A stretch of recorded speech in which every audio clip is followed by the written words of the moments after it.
ഇതിൻ്റെ മാർക്കറ്റിലേക്ക് വിടുമ്പോഴത്തേക്കും ഏത് ഇൻ്റർനാഷണൽ ബ്രാൻഡായാലും ഏത് ലോകത്ത് ആരുണ്ടാക്കിയാലും എക്സാമ്പിൾ പറഞ്ഞു കഴിഞ്ഞാൽ നമ്മൾ ഈ അടുത്ത കാലത്ത് സ്പേസിലോട്ട് വിട്ടാൽ ചിലത് തന്നെ പരാജയപ്പെട്ടിട്ടില്ലേ എന്നും പറഞ്ഞാൽ അത് ആരെങ്കിലും സ്റ്റോപ്പ് ചെയ്തിട്ടുണ്ടോ? ഇപ്പം നമ്മൾ മാത്രമല്ല, നാസ വിട്ടത് പരാജയപ്പെടാറുണ്ട്. ഈ അടുത്ത കാലത്ത് നാസ വിട്ടതും പരാജയപ്പെട്ടിട്ടുണ്ട്. പിന്നെ പ്രൈവറ്റ് കമ്പനികൾ വിടുന്ന പരാജയപ്പെട്ടിട്ടുണ്ട്. പക്ഷേ ഇവരെല്ലാം അതിൽ വരുന്ന ഡീഫാൾട്ട് പഠിച്ചിട്ട് അത് അപ്ഗ്രേഡ് ചെയ്യുകയാണ് ചെയ്യുന്നത്.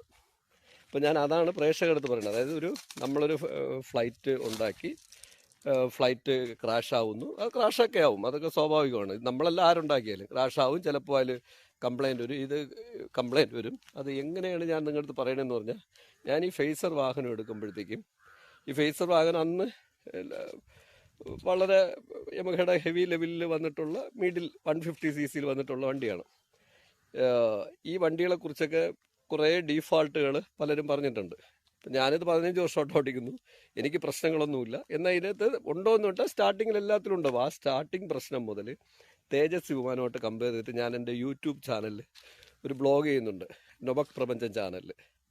അപ്പോൾ അത് ഞാൻ ഈ യമഹ ഫേസറും നമ്മുടെ തേജസ് വിമാനമായിട്ട് കമ്പയർ ചെയ്തുകൊണ്ട്. കാരണം എന്തെന്ന് വെച്ച് കഴിഞ്ഞാൽ ഏതൊരു വണ്ടിയും അതിന് ഒരു എക്സാമ്പിൾ ഞാൻ ഇപ്പോഴല്ലേ എഴുതി, ഏതൊരു സാധനവും നമ്മൾ പുറത്തിറക്കുമ്പോഴത്തേക്കും നമ്മൾ അത് റൺ ചെയ്യുമ്പോഴാണ് അതിൻ്റെ ചെറിയ ചെറിയ തകരാറുകൾ വരുന്നത്. അത് നമ്മൾ പരിഹരിച്ചിട്ട് അതിനെ ലേറ്റസ്റ്റ് ആക്കി മാറ്റി ഏറ്റവും നല്ല രീതിയിൽ ഗ്രോത്ത് എടുത്ത് വരുമ്പോഴത്തേക്ക് വീണ്ടും കുറച്ച് കാലം എടുക്കും.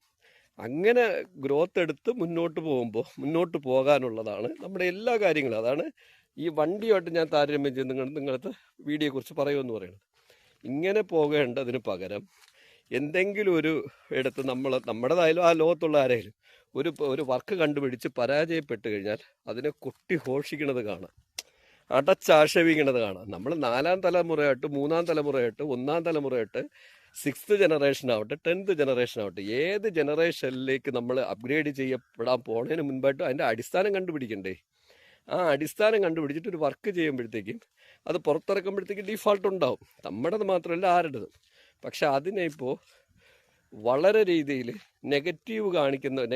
അതായത് നെഗറ്റീവ് രീതിയിൽ റെഗുലറായിട്ട് വീഡിയോ കാണുന്നതുകൊണ്ടാണ് പറഞ്ഞാൽ, ഞാൻ എൻ്റെ ഈ യമഹ ഫേസർ എടുത്തത് മുതൽ 14 വർഷവും 3 മാസമായിട്ടുണ്ട്. ഇനി ഇത് രജിസ്ട്രേഷൻ ചെയ്യാനുള്ള സമയമാണ്. ഇതുവരെ ഈ വണ്ടിക്ക് നമ്മൾ കൊടുക്കുന്ന ഒരു അപ്ഡേഷൻ ഉണ്ട്. ഈ അപ്ഡേഷൻ പോലെ തന്നെയാണ് തേജസ് എന്ന് പറയുന്ന വിമാനത്തിൻ്റെയും അടുത്ത 6th, 7th, 8th, 9th ജനറേഷനിലെ റണ്ണിങ്ങിലോട്ട് പോകേണ്ടത്.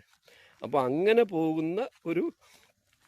പോകേണ്ട ഒരു കാര്യത്തിൻ്റെ തുടക്കമേ നമ്മളെ ഫ്ലോപ്പ് ചെയ്യിക്കുന്ന രീതിയിൽ, അല്ലെങ്കിൽ നമ്മൾ മാത്രമല്ല ആരെയായാലും ചെയ്യുന്ന രീതിയിൽ സംസാരിക്കുന്ന ഒരു കാര്യമാണ് ഞാൻ നിങ്ങൾക്ക് എൻ്റെ